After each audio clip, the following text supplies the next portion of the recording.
Get ready with me while I tell you about how I got my life back together when I got out of prison. When I went to prison, I had lost everything. I didn't even own a pair of clothes. So getting out of prison, I knew I was gonna have nothing. I wasn't in a relationship. A lot of inmates can get into relationships and they have a partner who can like help set them up when they get out.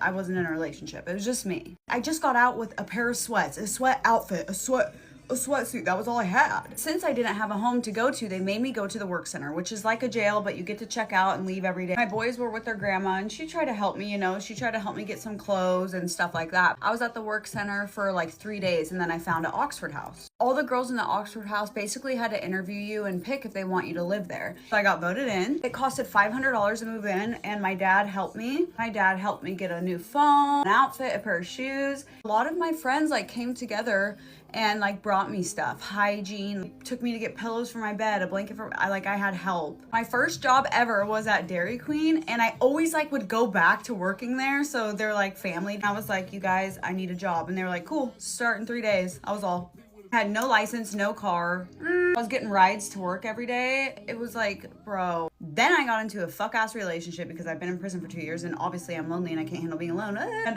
then he like drove me around everywhere and helped me with shit, you know what I mean? Got my license back, went to DUI classes. My friend got a new car, so she sold me hers for $500. It was a little yellow Hyundai Accent. Yeah, it was pretty cute actually. I worked at Dairy Queen for a couple years. And my roommate worked at an RV selling place. Let me work with you, like in your office. And she's like, okay, yeah. So I start working an office job. Me and boyfriend dude broke up because just shit. Like, you probably watch my videos. What's up, dude? It was just shit. Like my dad died, I spiraled and he didn't help.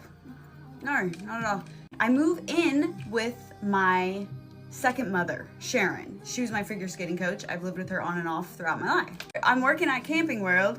And yeah, a little baby stuff. Dalton was still in prison, okay, guys? Like, he was my friend. He wasn't, but I talked to him on the phone all the time. So Dalton gets out of prison as my friend. And then I kiss him on the mouth at a park because I was like, damn, you look good as a mother. And then we started dating.